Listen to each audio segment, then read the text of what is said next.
opinion is always better than fact when it comes to interacting with the world because Yeah.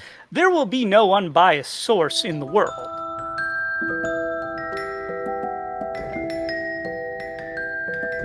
Hello, welcome to Three Orcs.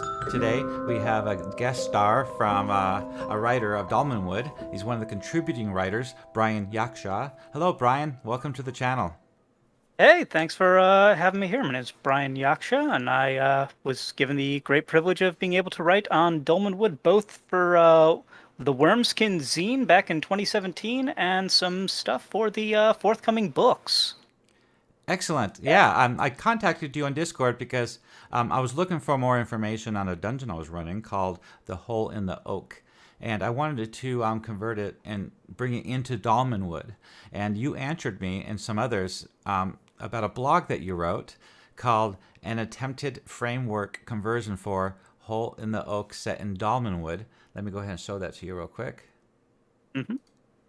And that's the article I found you on, and I actually used this. This was very useful in my campaign. Thank you so much. Well, I'm glad you were able to get use out of it. Yeah, I was able to convert all the lore and the NPCs and all the items in the dungeon to fit within the Dolmenwood campaign, and that helped a lot. I actually went through the PDF that I have. I linked notes in the PDF so I can refer to them instantly while running the game. Plus, of course, I had the physical book in my hand as well.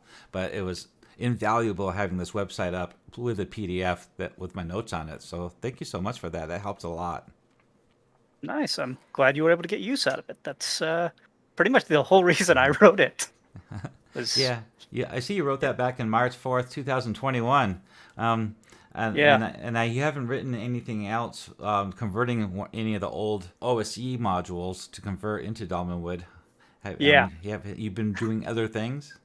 Yeah, I've been pretty busy over the last year or so doing a bunch of work for Mork Borg people. I've worked on Putrescence Regnant and Cyborg, which just came out.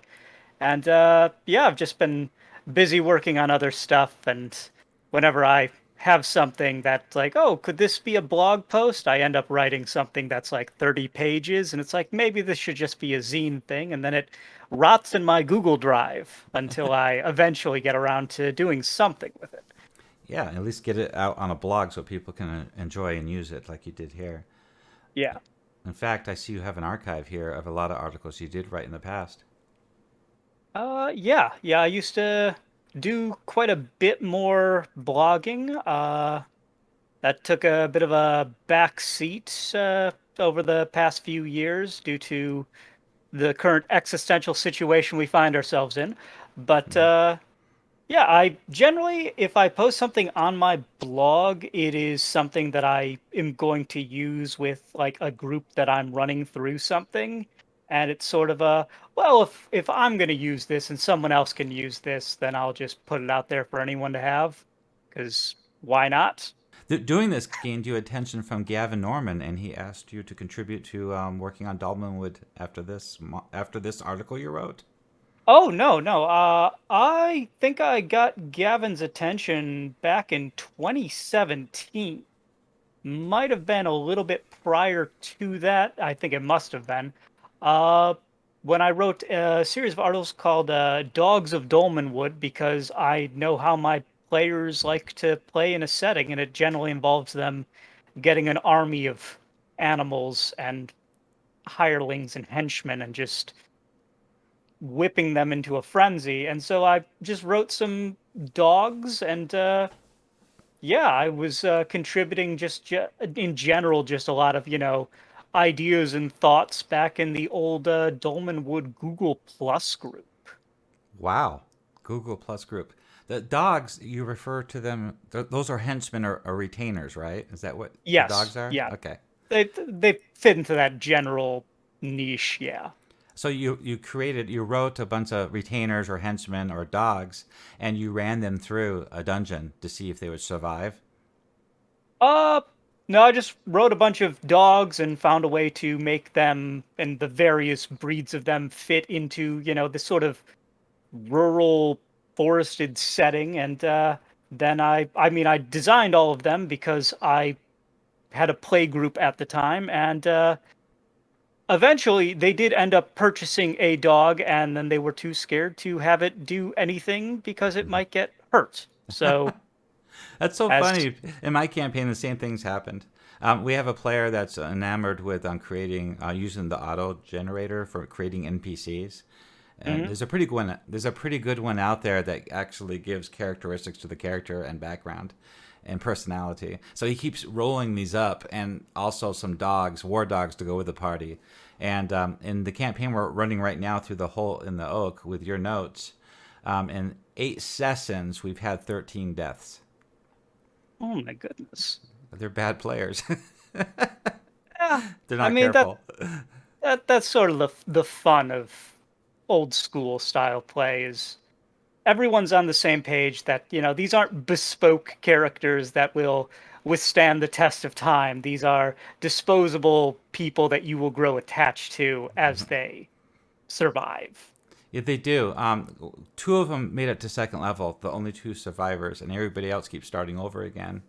And this kind of module, the hole in the oak, is more along the lines of that kind of play, I think. Hmm. And it was written separate from a campaign like Dolmenwood. I guess the Yes. expectation is to fit it into your own campaign. But I went ahead and used your notes to fit it into the Dolmenwood campaign. And my Hmm. players really appreciate it. The things that I brought up from your notes, that really took hold in their minds, their imaginations, and then now they feel more connected to Dolmenwood because of your article. Oh, I'm glad. I definitely made this conversion because I kept seeing a lot of people asking, specifically in the Dolmenwood Discord, how to work this into Dolmenwood, and some people assuming that this, the hole in the oak was written for that setting, even though Gavin has stated many times that this is just sort of a generic dungeon meant to invoke the ideas of the mythic underworld and the weirdness therein. And it just sort of felt like a niche that could easily be filled, and would stop would not necessarily stop that question from coming up, but rather uh, just allow people to more easily access the work as they assumed it is meant to be accessed. Okay, I get that. Yes. So based on the work you did and the campaign that I'm running in the module Hole in the Oak in Dolmenwood, now I published this video on YouTube. It's an actual introduction, player introduction to the Dolmenwood campaign using the Hole in the Oak, and that's what I'm showing here. Do they call them DMs in old school Essentials or Game Masters? I think it's game masters. It might be referees. Oh, well, that's okay. I'll just say referee DM. I recommend referee DMs to play this video, which is only like 5 minutes long, to their players. It introduces them to the campaign before they go into the module. So that way, instead of reading any box text you might have as an introduction to the module, you can just show them this. But the module itself does not have an introductory text anyway, so I had to write that. If anybody wants a copy of what I wrote for an introduction, they're welcome to have it. Just contact me or go to my Patreon. I provide all my Patreon maps and articles for free.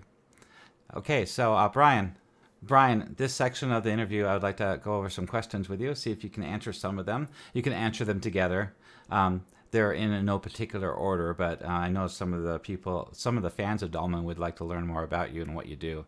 So, about specifically as a fantasy writer for zines or modules or campaign worlds, we have some direct questions for that. Then later on, I have questions from your fans over on Discord, and Oh, nice. my group has some questions for you too. Okay. Okay. So the first question is where are you from, and how does that affect your work? I I am am from from rural rural upstate upstate New New York York on on the the border border of of Lake Lake Ontario. Ontario. I I have have to to specify specify that that because I because I live live in in Brooklyn Brooklyn now, and now, when and I when I say say upstate New upstate New York, York, people people think think 30 30 minutes minutes outside the outside the city, city, which is which the is the Panhandle. Panhandle. And they They don't don't like it like when it you when you call it call it that. that. And And it's it's a a very, I'm I'm from a from a very very small small town, town, which which I I don't don't think think I've I've ever ever had had a a friend friend who's who's gone gone through through there there that that hasn't hasn't told me told me that it that it felt felt cursed. cursed, Uh, which is which is a a fun way fun of way of saying saying it's it's a a miserable miserable little little small small town. And town. And whenever I whenever I talk talk about it about in it in detail to detail to other other people, people, they they think think I'm I'm describing an describing an episode of episode of Twin Twin Peaks Peaks because because it's it's just just that sort of strangeness you get in a very isolated small town that constantly was on the periphery of becoming something, but always either had that snatched away or just failed to seize it. I see. Which, Well, I remember, I think I've been there once when I was a little kid. I think it was more like second grade. And I kind of remember them telling me we're in New York now, and everything was really flat as far as I could see. Is that the area you're describing, or is there a lot of mountains there? I mean, that is, I know that area you're talking about. That's sort of western central New York. Yeah. Yeah, it's now we enter into the issue of describing central New York, which is both an entire strip of the state, but also like a carved out circle niche between like the Tug Hill Plateau and western New York, where Buffalo and Rochester are. And then you have the Pennsylvania borderlands. I'm from directly in the niche of central New York on Lake Ontario. I'm from the Oswego County area, where there is a SUNY school there, which is, I would say, the reason most people would ever even think to know about that. Or they confuse it for Owego, which is in sort of southern central New York, north of New York City, which always got snow days when we didn't. Okay. And when you're very young and you see the same name of your town but missing an S, you think maybe they made a spelling error. Maybe I get the day off.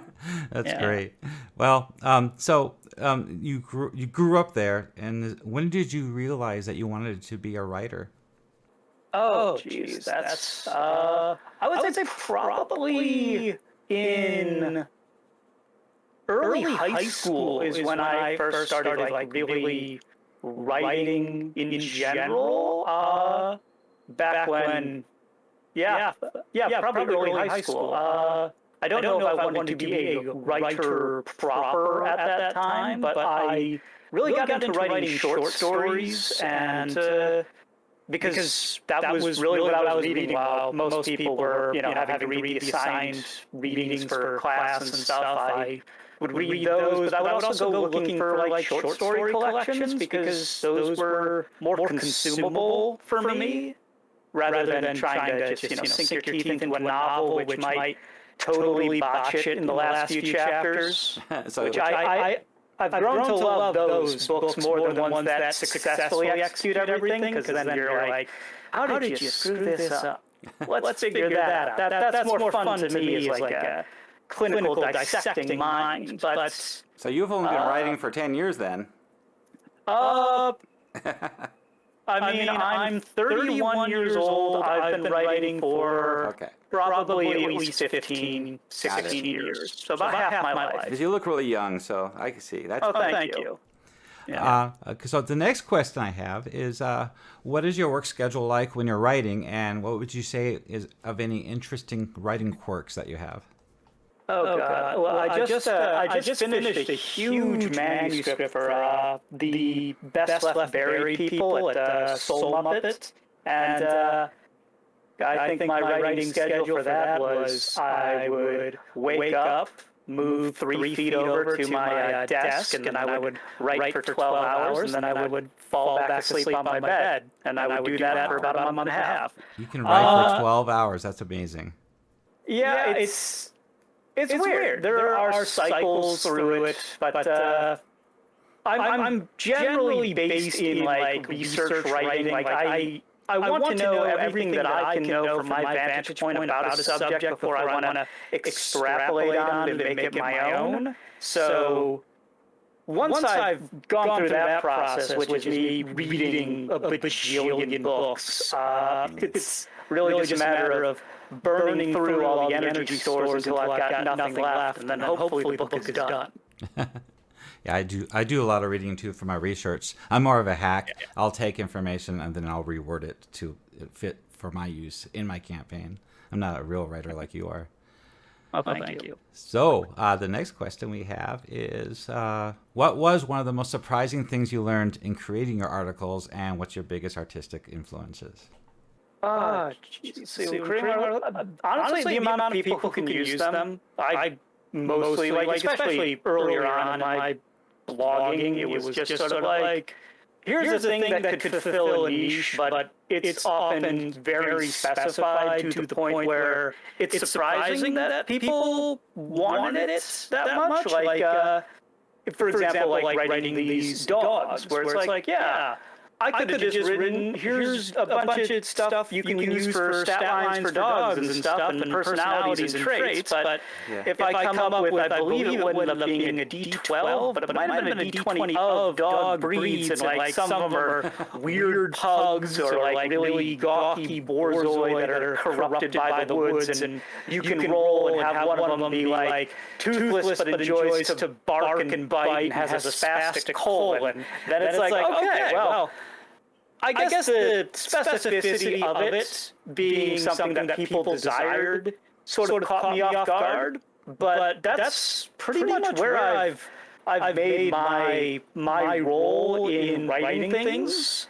Like I just had a book come out with the Smithsonian Arts Council called Academies of the Arcane, and it was me writing every single weird niche I could think to for generating the terribleness of academia in a wizarding society. And so it's like, what exactly does that entail? Well, how many generators do I need to write to properly convey that any wizard who's working in academia rather than out trying to conquer the galaxy is kind of a failed wizard? And they're disgruntled, and they're angry that you think that you might be able to graduate and go do that thing that they couldn't do. So they're all working against you, but they also need you to graduate because they don't get enough people to pass, and they're not going to get paid well enough or reviewed. And it's like the specificity of being a burnt-out academic and being like a burnt-out. I drew a lot of my experience when I was in law school for writing terrible wizards. And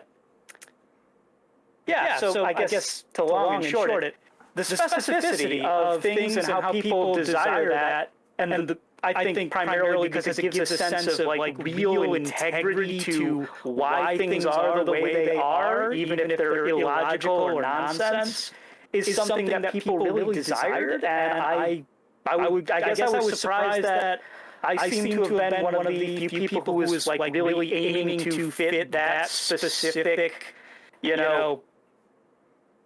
very, very specific niche esoteric tool in the toolbox you only need one time in your life, but what if today is that time you need it? So let me make sure you have it.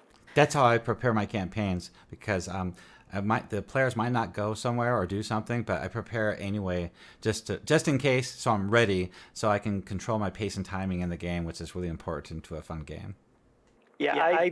This is making me realize I wrote a better example of the thing I wrote for Dolmenwood way back when was I wrote up an entire system for catching bugs and making them fight one another with a big listing of weird, different, regionally specific bugs to be found within Domingwood.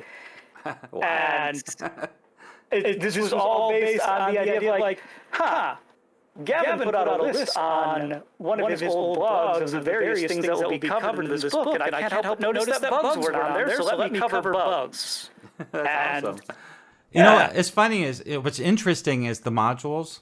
I noticed that there's a lot of mutated things going on with the creatures, like the mutagenic ogre, or you renamed it the flagellant beast. I noticed that's a common theme in this world, that a lot of things are mutated. I think that's just the appeal to like the old school psychedelic chaos stuff, like those illustrations that if you're aware of that scene, you can easily conjure those up in your mind and think this is of a type to that. I don't think I touched too much on that, because when I think of like mutation and corruption within the setting, it's generally coming from like the vantage point of the Nag Lord and the very specific bestial corruption of that, where, as if something's like riddled with spores and stuff, they're not like a mushroom mutant. They're just a weird thing that's in this setting and is appropriate because of the amount of mushrooms and spores and weirdness. Yeah. So a lot of charts go with that too. They like to randomize that, so it's different every time you encounter that effect or that person or that NPC or that beast. Yeah. So, I enjoy that sort of eclecticism. Okay, next question in our list is, what motivates you to create, and how do you define success as an artist? So there's this thing when it comes to a lot of writers where they say spice is a very big motivator. And I get that. I certainly back when I used to work in like stage writing and comics, I get it. For me, specifically in games, it's more of a desire for utility. It is that I saw something that was missing, and I'm baffled that it was missing, and I want to make sure that if I'm going to produce something, that you're getting all of your money's worth for it. You're getting everything you could possibly need. And then once I finished that, I realized how much I missed putting into that.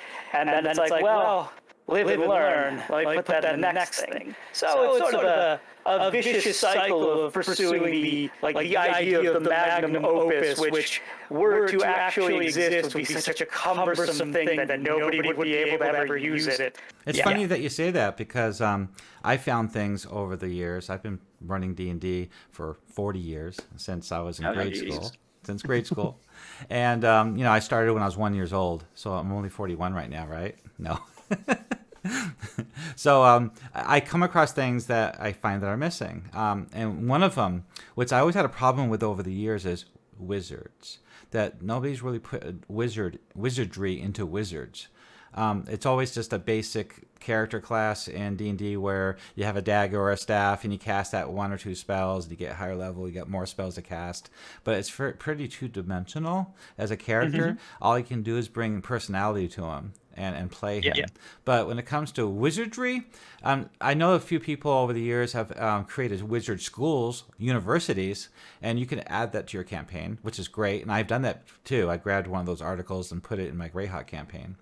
And nice. I use it as background. So the player came from there, and if he needs to go back there to engage with them to get resources or training or ask questions or get help, he can go there, and it's all part of the background of the campaign. So it's great. So I've seen some material come out in the 2000s of that from the 3E, the Living Greyhawks series, and people put some effort into wizardry then. But that's about it.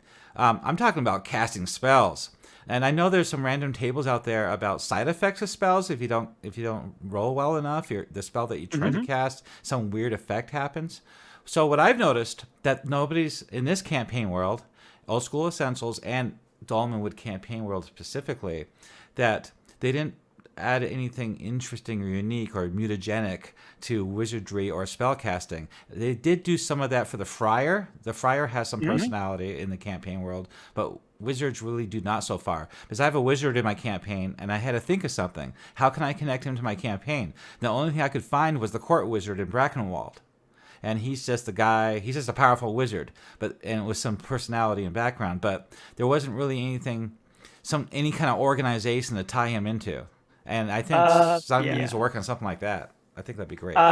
This is my brain remembering, because I did run Dolmenwood, I think, last year, and there's Mosselmere in Prigwort, who's like the adventurer's wizard, and every single character in my party hates him. I believe they framed him, they ended up framing him for a crime, and pretty much made it clear that just like, if we see that guy, we're going to jump him because he's so smug. Yeah. And, but I use Folk Magic of the Haven Isles by Monkey Blood, I want to say. They do the Midderlands stuff, Glyn Seal. I used that when I was running Dolmenwood because it adds a lot of weird folk magic stuff, hence the name. And I had the Moss Dwarf that was in the party. His sorcery was specifically using mud magic, and so his whole thing was essentially just crawled out of the bog to come do some adventuring. And we did end up rolling some mutations. I think I pulled from Black Hack. And he ended up becoming a very desiccated bush of a moss dwarf with crab legs, which felt very fitting because the bog was sort of starting to reclaim him. But yeah, I definitely think That's cool. tailoring that sort of stuff would be useful. And this is reminding me, I have a moldering in my Google Drive a bunch of corruption stuff that I was writing for Kriegmaster, a Troika hack that was based on the weirdness of. So I wrote my master's thesis on this very specific, like 30-year period during like the schism between the Protestants and the Catholics, in which there were licit practitioners of magic that one side or the other would actually hire to be like, hey, go mess with them because the common people like you more because you don't have to pay taxes to them. And just sort of the weirdness of that period where if someone said like, oh, a witch did this to me, 90% of the populace will say, no, you're a bad person, this is God's wrath. And so, like, there's room for that sort of stuff. Specificity is key. Like, you don't want to be a wizard and then roll on the Call of Cthulhu thing, and now you're a wizard who, has I need to wear new shoes every day. That's not fun. That's not weird enough.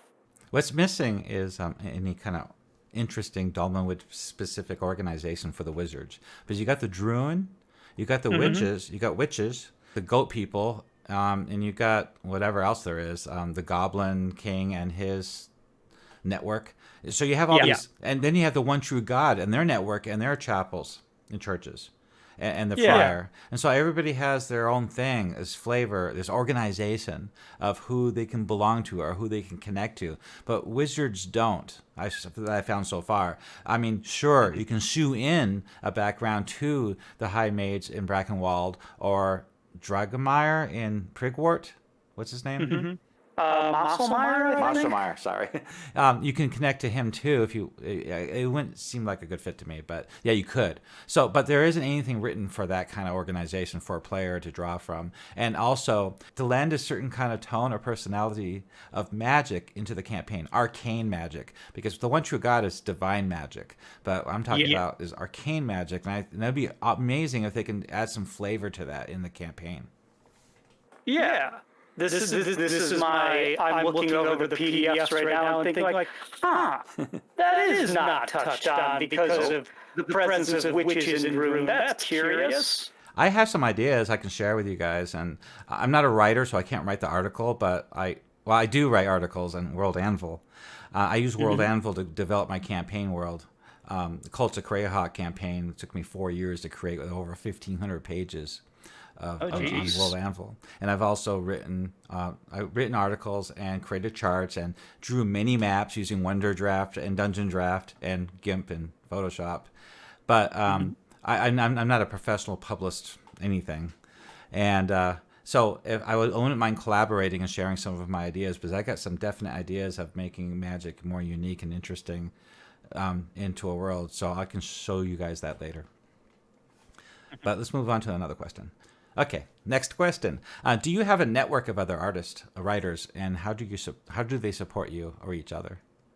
Oh, that is kind of a good question. I mean, I have people that I've worked with a bunch, like Chris Bissett, Jared Sinclair, Zachary Cox from Soul Muppets specifically. Most of the people who've done work with the Melsonian Arts Council, like Fiona Geist. Like, I don't know. This is me realizing most of the people who I have worked with, it's more really that I've worked for them. Like, I don't generally find myself writing with other people all that often.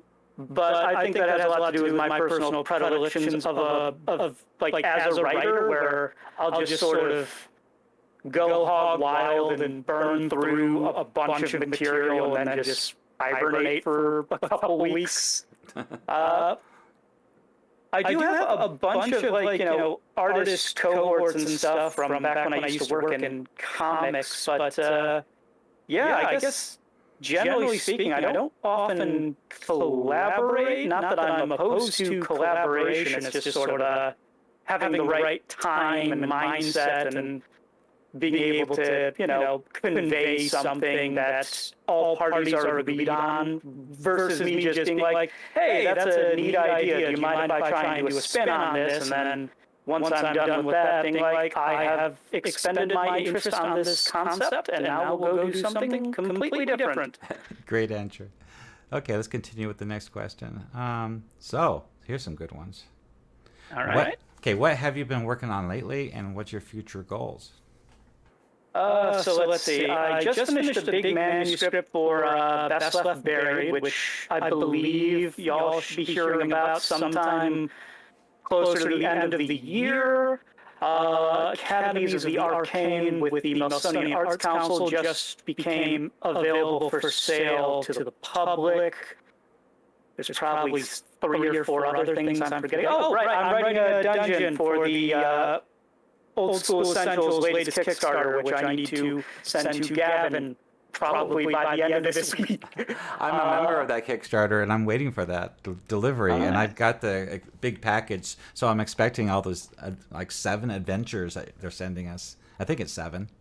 Yeah, I think mine is going to be the little zine that comes with it, the one that's more supplemental. It's not a total module. It's, yeah. Let's see. I've got that.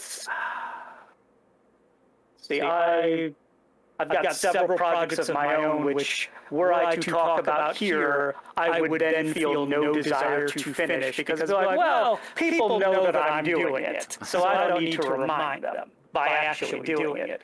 I've started working on some projects with video game people just because that's where the money is, and that's been fun. It's been interesting to write I wrote like 300 individual cities and hamlets, just like a paragraph of how they exist within a historical context in a not even low fantasy, like a almost historical fantasy context or historical fiction context, and that's been interesting because it's allowed me to do a lot of historical research, which I don't usually get to go whole hog into because, you get to write something fantasy. The best art, the best work, the best books, the best novels over the years are based on fact. The best science fiction and fantasy is based on fact. And the best authors back in the 50s and 60s were actual PhD. They were scientists. They were doctors, like Dr. Isaac Newton, and they wrote the best fantasy They wrote the best science fiction back then, and so stories or facts or worlds based on fact is always so much better because we can relate. It seems more reasonable and more real to us. Oh yeah, well, I mean, you get that root and integrity. You get to talk about stuff that normally, like a normal consumer who's not deeply invested would have no reason to care about it, but then, because it's presented in a consumable way, like I got to write about sort of like generational agreements between who gets to properly harvest and render like garum fish sauce in this not Roman northerly port, and how due to like the contracts becoming almost hegemonically tied to certain families, the younger generations are instead not able to exploit this resource, so they've instead been like hunting seals and supplying that as a cheap meat. And because of that, they're now growing in power because, well, now people can be fed more cheaply, so there's more money to go around. And this is a luxury good, this, like garum. So most people are not going to care about the Roman like thoughts concerning a very salty fish sauce, but that was important to the Romans, and here's how it's important contextually here. And though this will not be present in any meaningfully exploitative way for players to interact with, it's neat to have a reason to be like, oh, and that's what this town's about. Yes, yes. Some modules touch on a village nearby in the module that you visit, and they provide generally some information to roleplay from. Some Yeah. hooks, and having realistic hooks is so much better. Like the fish sauce. It doesn't really matter to the players, but it adds atmosphere and credibility to the village of why they exist and who they are as real people. Yeah, and like for me and for how it is that I enjoy making like generators for NPCs and situations, I'm not here for like the big heroic figures. I'm here for the freaky little dudes who are gonna die in a very indignant death and leave behind like mournful, hateful siblings and everything, because that's so much more realistic than the person who's got a body count in the thousands and everyone's like, hey, look all hail the conquering heroes. Like, no, that's Jason Voorhees playing at a paladin. That's a scary person. And it's just there was a writing exercise that I used to do back when I ran an organization in undergrad where if you were sort of like dealing with writer's block, go watch like one of those very exploitative procedural criminal investigation shows and write what happens to the family in the aftermath of like there was a show that was on when I was in undergrad called Castle, and it was a very bad show in terms of how campy it was. Mm-hmm. And I remember specifically there's an episode where a guy who's been glued into bad werewolf makeup has been stabbed through the heart with a wooden stake. And maybe this has to do with like the vampire fetish subculture, but actually this all has to do with like the stepmother of a family being angry that her gay son and like stepson saw her murder his actual mother 20 years ago, and now she's cleaned up all of this in the most horrific way possible. And it's like, hey, how does the family of this dad, who married the woman who murdered his first wife, and the daughter he had with this murderer, how did they move on from this when also, like, the brother from the original marriage is dead and gone in the most horrific tabloid way possible? And that's so much more interesting to me than, your Columbo figure who figured it out. Yeah. Because, like, well, yeah, you're the investigator. I'm interested in this train wreck of human tragedy that's going on here that will never get closure. And that's the sort of stuff I like to make my generators build. I like bringing that stuff up with NPCs, like at the tavern or just around town, just to give the NPC some character, some kind of concern that he has or she has. And I like to introduce it in their dialogue. So I have a question from the Dolmenwood fans on Discord. One of the questions are you a Crickhorn? No. Straight up, I would say Longhorn or probably Shorthorn lick-spittle to Lord Ramius. I was given the great pleasure of being able to flesh out Lord Ramius and try and make him a solid mid-tier Machiavellian antagonist that the party could work for and also suffer under without him being like as terrible as Lord Mowgli is, who you just want to stab him, whereas Lord Ramius feels like someone who's keeping things together in the worst sort of way. The tyrant that that if you get rid of, somebody worse is going to come around. So, no, that's where I stand on that matter. Oh, I know what you're talking about. Let me go back to the other screen here. And on your article, it says right here, the Goatman claims himself to be the proper Remus, no relation to the scoundrel Remus. Yes. That's where you got that from. That's great. Yeah. Oh, yeah. I mean, Lord Ramius is one of the goat lords in the factions. He just got art a few updates ago, and he looks very, very cool. I specifically enjoyed...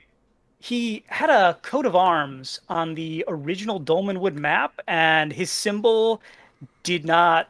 It was just sort of like a weird thing. It didn't really look like anything, so I came up with the idea that it is a gnarled eye, which is A just like, gnarled eye, yeah.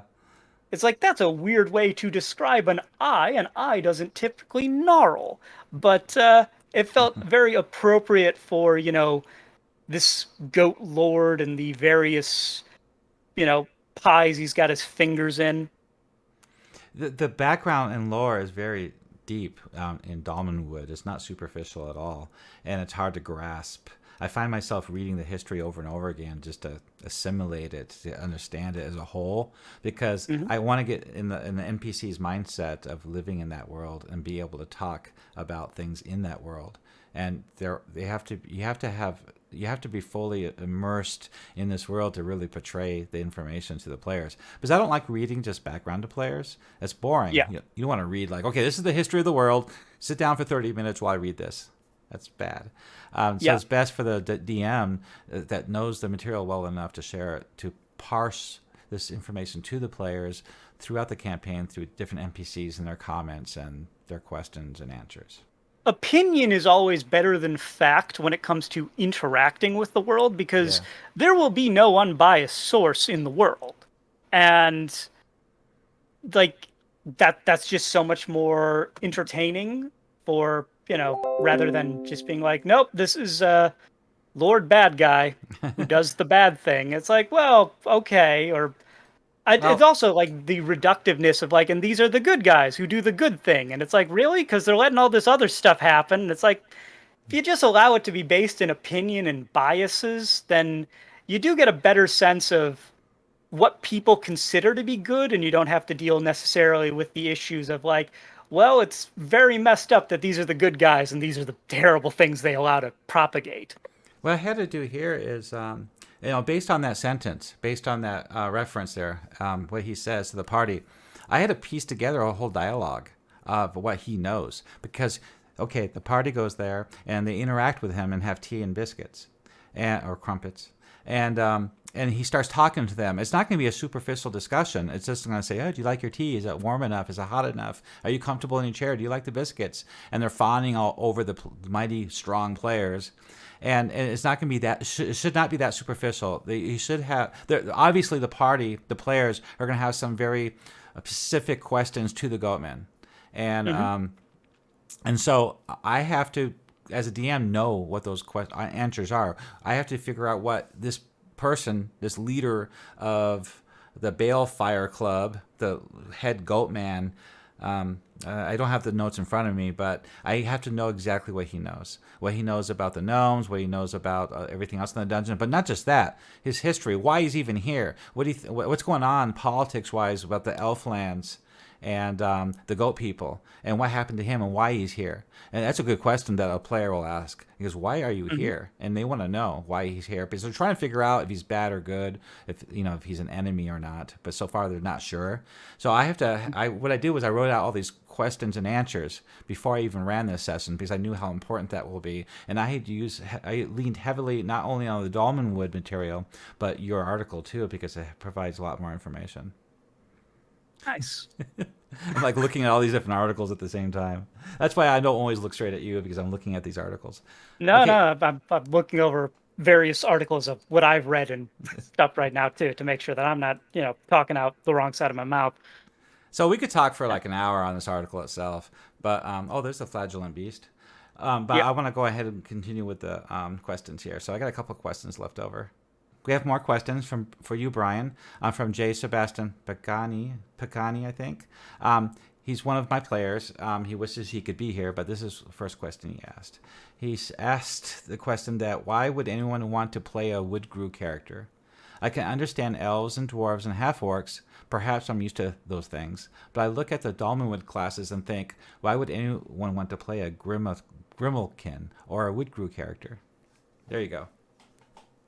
Good luck answering that So, one. it's actually a very easy question to answer because, one, I did get to design the original draft of the Woodgrue class, and I had two players play Woodgrues and one player play Grimalkin, and it's sort of the when you have any class available, you're saying these are things that I will permit, these are things that I will tolerate, these are things that I will expect, and so both the Woodgrue and the Grimalkin are sort of the ways of saying, here's some chicanery and shenanigans that I will totally permit and accept, because if your party's going to cause trouble anyway, but this is a way of saying, I know you're going to cause trouble, and here are the apparatuses in which you can interestingly cause trouble that I can prepare myself for. So rather than being worried about I don't know if the wizard's going to cast sleep and slit the innkeeper's throat, because who knows? With the Woodgrue, they're going to come into town. And they're going to toot their flute, and they're going to cause some trouble, because that's their nature. That's what they do. And you also know that people in the setting know that they can pull, some very basic fairy lore rites of hospitality and pull Rumpelstiltskin on the Woodgrue. Like, no, I invited you here. You're not allowed to do this. And that allows you to be like, okay, well, the Woodgrue really wants to cause mischief, but they also know that they're not allowed to on a conceptual level, because they exist in a very different intersection of reality than a person who's like, well, I promise you I wouldn't, but I'm going to. But those are the rules. Yeah, and so you get Woodgrue that are just going to cause some havoc, and whether or not that havoc is going to be a fun or appropriate for the situation is really more a matter of taste. Like thinking back on what I wrote for them, because it's their. I don't remember if the newest draft that Gavin did is like you pick what sort of mischief you cause when you play your flute, or it's just sort of what happens. But like there's a difference between knowing that you're gonna play the song that makes people like strip off their armor and dance, or the one where people are gonna like try and piggyback ride and joust one another. If you know what you're playing as a GM, as you know what your player's playing, you can prepare for that. But also, not knowing about that, but knowing any of these things can happen, makes like in having the Woodgrue show up at a feast way more funny. And that's kind of like we're all here to have a good time. Yeah. These characters will not live long in general, but it is memorable if you get Lady Harrowmore to climb on her daughter's back and try and fist fight you, because the Woodgrue's there playing a song. And the reason a Woodgrue would join a group and go on an adventure is just to find more mischief, excitement. Yeah. It's Yeah, I mean that's literally the case. It's the why is this weird puck-like fairy interested in causing all this mayhem? It's in its nature. And sort of the same thing with like the Grimalkin, and just Puss in Boots likes to be a braggadocio, enjoys having like a heroic verse attributed to them, but is also a decadent, debauched, lazy cat with lazy cat mannerisms, and it's fun to try and split the difference between the two of those. And that was sort of the case when I had a player who played one where they were very, I'm going to do like the I'm better than you, I'm smarter than you, and I'm stronger than you, even though I'm 3 feet tall and a cat. And when they ended up, eating too many mice and turning into Garfield for a little bit, only to then turn into a rip-roaring whirlwind demon that can only be viewed in candlelight, you get some interesting things at play there. And I can understand why that wouldn't be for everyone, because it's weird and it's sort of asking a lot in a way, but it's also, it's a lot different than I'm a dwarf and my personality is dwarf, or I'm a fighter and my personality is fighter.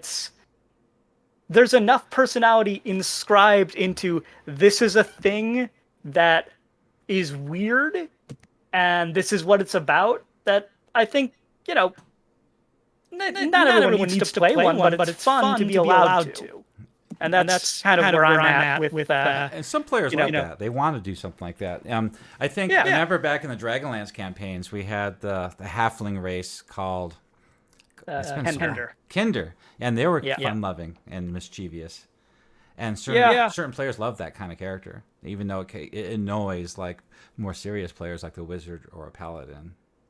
But that's fine, as long as they don't backstab them or steal their loot, which they probably will. I have opinions on the Kender and the reason why they're hated, and a lot of it just has to do with like you could make Kender very fun and appropriate as the the halflings that take from everyone in the party when they're not looking, and that is because they don't have a concept of personal ownership, but like Right. you know how you deal with that? You have it when like the Quirks like, hey, where's my potion? You just have the Kender throw it to him. Like, yeah, I thought I might have needed it, but it's clear that you do. Here you go. And then it's just like, now it's a fun little gimmick. There's no malice in play. Yeah. But definitely Here you go. Yeah, but like definitely the way it's so often worded and presented, it seems malicious and selfish, and it's a matter of presenting tone correctly, I think. Yes, it is. Okay, so he had a second question. It says, I've read somewhere that Dolmenwood will be the most interesting campaign ever designed. Can you tell us what makes Domingwood unique and why it's so alluring? It looks like you touched upon this a few times already.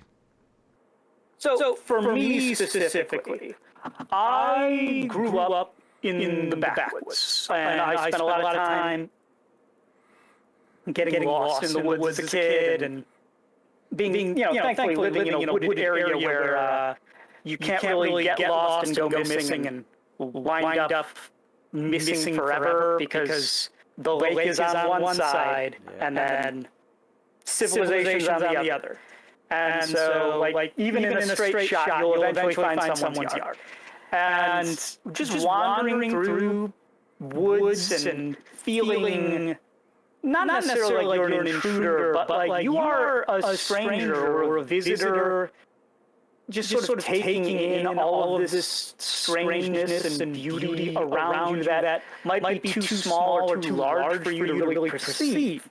And that's what got Dolmenwood like to really grok with me originally, because I was living in my hometown when I first started getting like really deep into it, like the early zine years of Wormskin, and just getting the sense from like these are people who understand the nature of the forest as not just like, oh, it's big and it's scary, and every so often it's just a different sort of tree.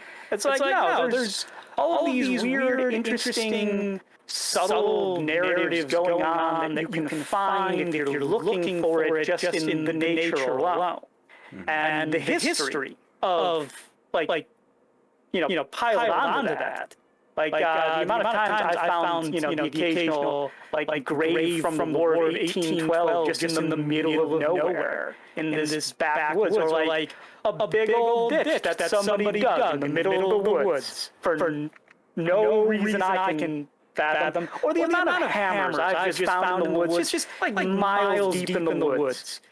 It doesn't make any sense, and that's fun to imagine. I got my coffee machine from the forest. I found a Cuisinart in the middle of the woods, miles from any road, and I was just like, cool.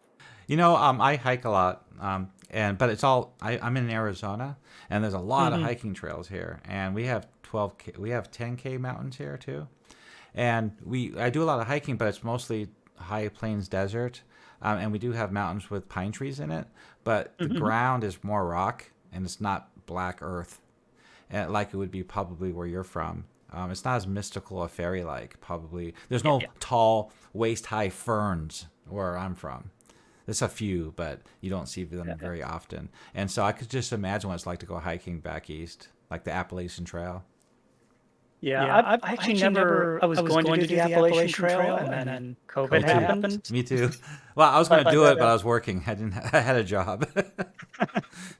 And there's also like there is a. I only know this because my brother worked for people related to this area. There's an area north of Syracuse, New York, that's like just a forested area that you're not allowed to go into because there's a bunch of mushrooms there that are so incredibly like lethal and poisonous that it's like, hey, we kind of need to keep this contained. So you're not allowed to go hiking there. This is like, federally protected land. Don't go here. And I know about this through my brother because essentially, yeah, I know some people who essentially went there to try and pick some mushrooms to do a murder. It's like, oh, that's messed up. It's like, yeah, the forest rangers were on them within like minutes. Just like, hey, nobody's out here.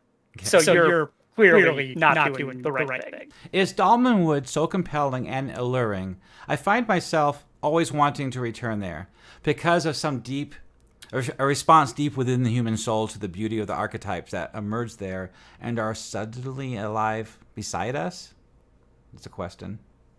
I believe I get what this question is getting at. It's like, yeah, this, as a setting, this really does apply more to like just the general self-awareness of like storytelling. Like this is not a necessarily like, this is a setting in which I could run a simulation of how this city will grow and fall for 50 years. So much as like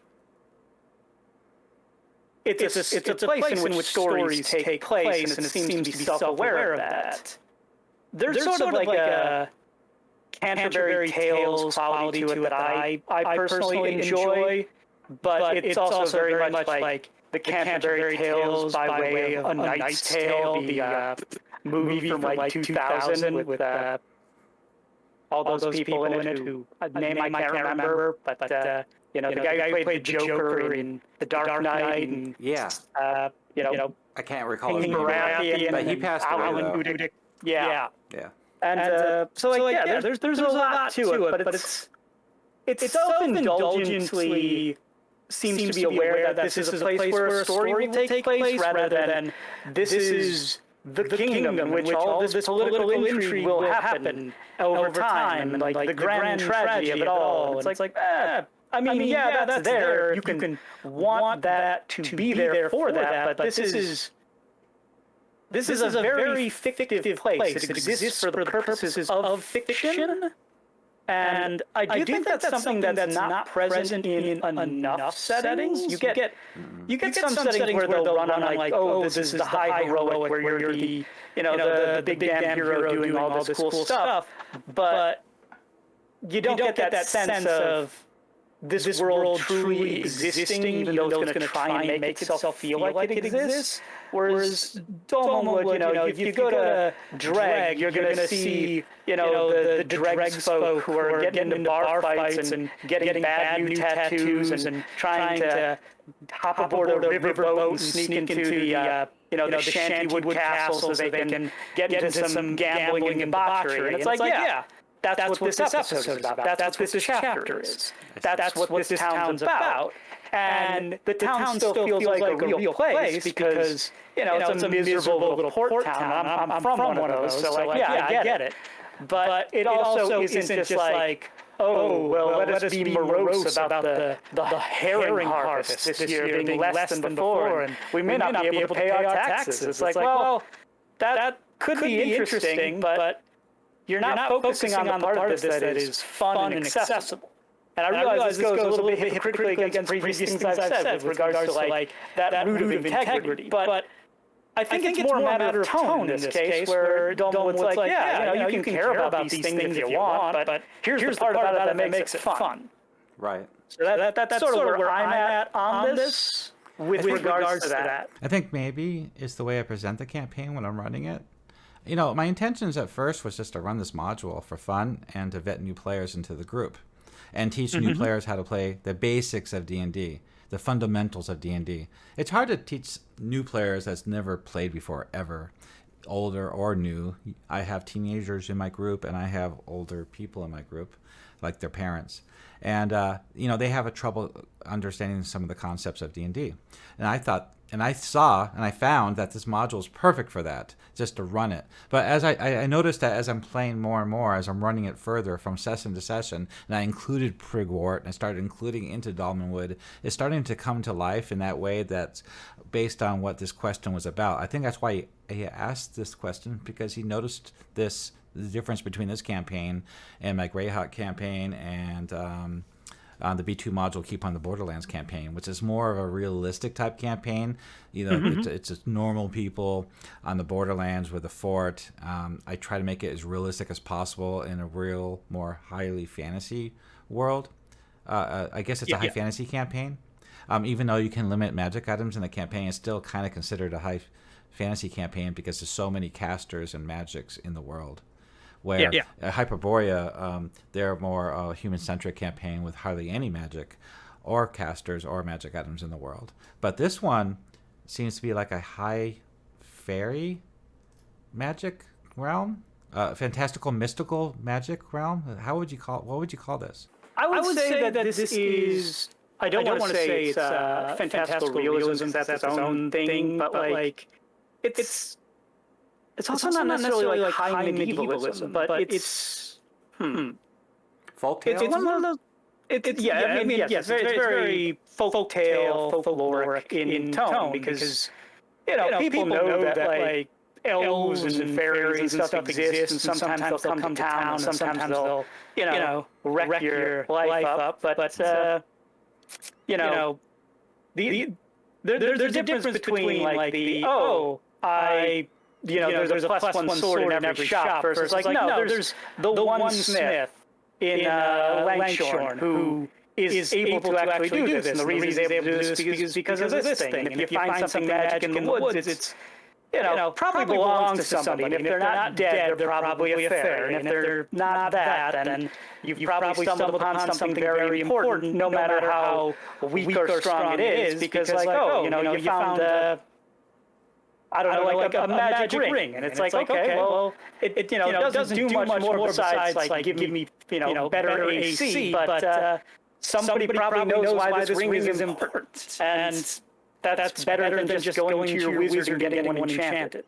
Well, in these other campaigns like Greyhawk and Mystara, or the B2 in Greyhawk, whatever campaign you run, these campaigns do have fairy realms. They do have portals. They have ways. They're wandering monsters. They have sections of the world defined for these areas that are high in fae population and activity. But it's just a place to go visit. In this campaign, what I noticed is you're there. I mean, Dolmenwood in the description says it's 100-mile wide, tangled woods at the foothills of the Far Downs mountains to the north. And so this campaign is only a 100-mile wide area that you're running this entire campaign in, and these people and the fae and the elf lands are a different realm, a different plane of existence. The fairy lands are a different plane of existence, which they are in other campaigns as well. But this whole entire campaign is focused on this specific area, a 100-square-mile area, where this can easily be taken from this. Take this whole entire campaign and plop it down and place it in any other campaign if you wanted to. You just travel there. Once you're there, now you're running this campaign. And it's always assumed that you could do that in all these over the years. But I don't think very many DMs has ever actually done that. And there hasn't been many articles or supplements about it running entire adventures or modules in a location like this.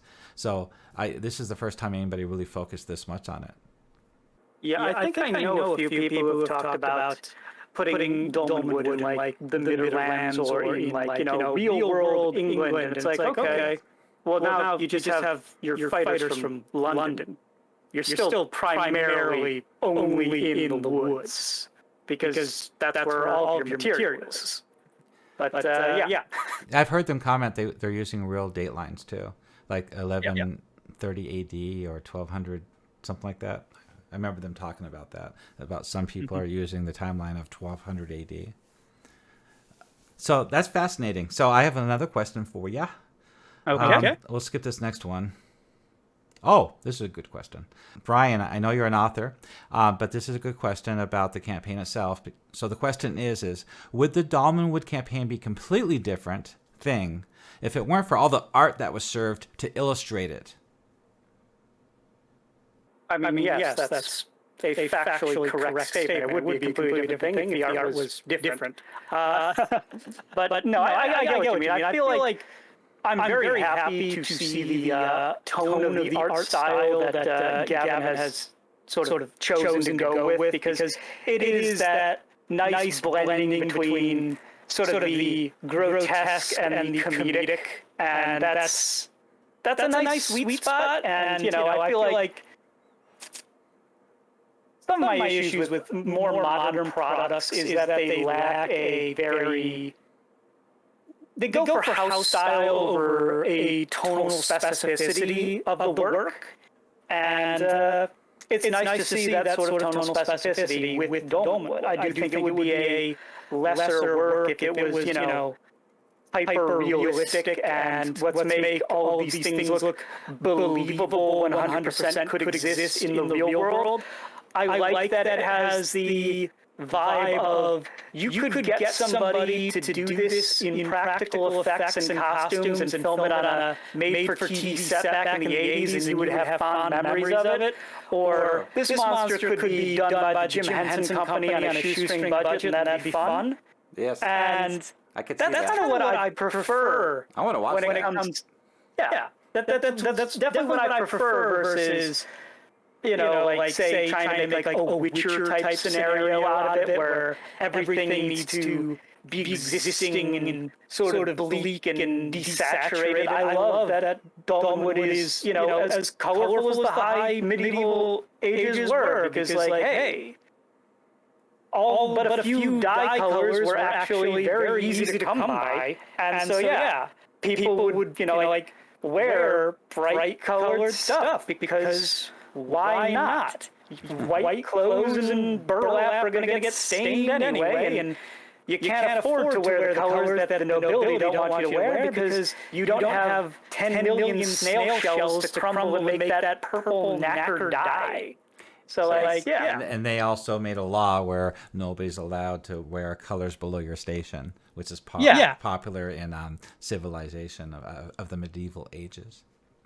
Yeah, so it's nice to see this, very self-indulgently comedic and grotesque, just sort of non-realistic world that also like, I've worked in comics, I've worked with cartoonists, and I do enjoy cartoony style. I'm happy that this is also not that, because like, as much as I enjoy that, this has that very specific appeal that I'm looking for in terms of how it looks and how it presents itself tonally.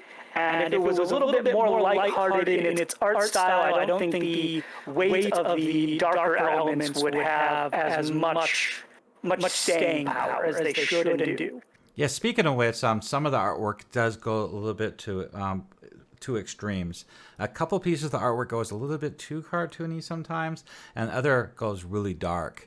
And they're outliers on the bulk of the artwork. I've noticed that. I think it was a needed piece of art, and it came close to what you're looking for when you're putting all this together. And I do notice that the bulk of the art stays focused right in that pocket of what he's trying to get at. And some of the pieces go a little bit towards the ends of the extremes, but they still work.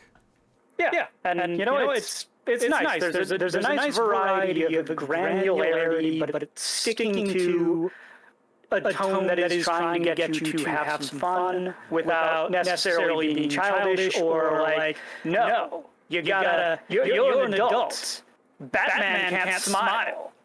That kind of level of like, yes, I should be ashamed of things that we're spending billions of dollars on as adults. Last question from my member of my group, Sebastian. I know you run this campaign too, so this is a good question for you as well. Question about playstyle. The percentage of time spent in role-playing, that like conversation at an inn, receiving the reward, stuff in town, versus dungeon exploration. My DM is enthusiastic about hex crawls. That's me. I'm an experienced DM. I don't need that stuff. I can just do it. I can just run it. I want random charts for me. I don't actually roll on them unless I want to do it just for fun. But as an experienced DM, I know what to pick out, depending on many factors, the situation. But yeah, for a newer DM, I think those charts are great. Also, if you want to do a fun thing like the mutagenic effects, I'd probably roll for that because that's just fun. So anyway, other players don't want to spend all their time in conversation at the inn. Let's get to the dungeon and fight the monsters is how they think. But often I feel that the fights in the dungeon are even better when you're role-playing in town. It's been good enough to convince my mind that the world we are exploring through characters is real. Rushing to the non-combat bits can break spells. I think the first part is a bit telling myself, I feel as though last year is the first time I've ever had a party actually go into a dungeon, because most of them are just like, we're going to deal with surface level stuff and politics and, we might like rob a place, but if we see a cellar door that's going down, there's obvious, like, they've played Diablo. Nothing good is ever downstairs. And, yeah, I mean, scrolling is hard to do right. And this is something I've been working and trying to puzzle out for years, much to my grand misfortune of trying to look to the other like experts in the field, like, the Alexandrian or even like Matt Hobo, or really anyone on YouTube who posts a thing about, here's how hex crawls work, where they all say literally the same thing. And it's like, you're not addressing the issues in play here. No. And that's a problem, because hex crawls can be very interesting, but you need to find a way to essentially gamify the idea of a montage. And a travel montage at that. So you're not, it's not like a cool prepping for a heist montage. It's people walking. And how to make that interesting. I've been toying with this idea of something for a game that I was working on maybe a month or two ago, of just coming up with a big list of, here's what you find yourself talking about after going through bulleted list of hero traits that you've walked through over the past number of hours. Here's what you're talking about now. Here's the thing. I can't force somebody to say, or, you know what it's like, and now you roleplay. No. It's the gamification of it is, are you going to tell the truth? Are you going to not commit to having this conversation, or are you going to lie? And any one of those is going to give you a bit of meta currency to either, act more in cohesion with your party, act out of cohesion with your party, or to not suffer any sort of penalty in regards to, having decided, I'm not going to talk about this because I don't really want to talk about, hey, do you have a pet growing up? And it's like, hey, maybe don't ask, like, the barbarian who's wearing, like, a wolfskin pelt, what they felt about that. They might have some mixed thoughts. True. And so enough to give a sense of, you've been traveling for a while, you've been, talking and hunting and doing all the basic stuff you do while you're on this long march. Here are some things you saw. If something interesting happened, we're zooming in the camera when the interesting thing has happened. So it's like several hours into the day, or right as you're setting up camp, blah, blah, blah. Here's the thing. Or if nothing happens, like, here's what you find yourself talking about. And so you give the players the chance to make something important to their character's existence come into play for their benefit, or for, the malice of others, because why not lie? You can lie. Lying's fun sometimes. Yes. And it allows then exploration of the wilderness to, in a way, be exploration of the characters, and thus gives it a bit more than just, and you walk through this much, and I'm going to mark off food for the day. But it's hard to do that in a way that's right. And I mean, it's all... There's a new thing out. I think there's a Kickstarter for it. Sebastian, he's getting into it, and he's giving me information about it. It sounds kind of complicated, but he's following this Kickstarter for running hex crawls correctly, addressing the problems that you're talking about. I don't know too much about it. I was trying to find it just now, but I'll put a link down below to anybody that's interested in this product to help you run a hex crawl correctly. But I think that's why he was asking this question.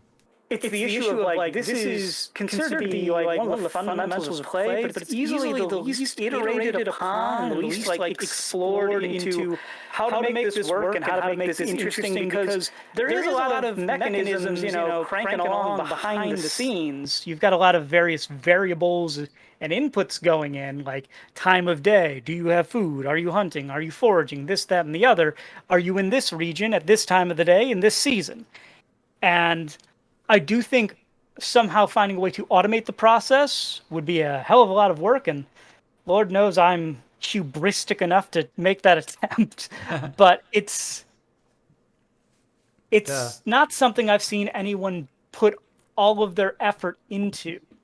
Yeah, And because so, OSC covers exploration outdoors, and so does the Dolmenwood campaign book does too. It talks about exploration, fishing, foraging, hunting, camping, examples, but it doesn't touch upon what you're saying for sure.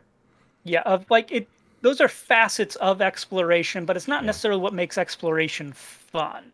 And that's hard. That's hard to quantify, because I guess it's one of those things where, like, some people will complain about a system when combat takes up like 4 hours or the entirety of a session, when it could take up much less. And it's hard to find that appropriate balance of things to get just enough fun extracted without making it into like a whole just mechanical, cumbersome mess. Tarks say orcs find weird, entangled lands. Orcs are strong. Tricks and fairies and Woodgrue are weak. Why are no orcs in Domingwood? I actually believe there are orcs in Domingwood if you refer back to a Necrotic Gnome blog post, probably from 2019, where they're described as pig-headed soldiers of the Naglord. I want to say that's a thing.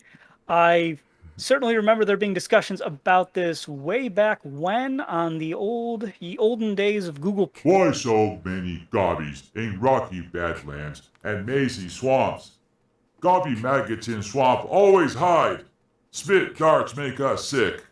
They not fight fair. Well, now, see, this enters into the question of what is it we consider to be a goblin, because a goblin's really more of an archetypal entity rather than a singular being.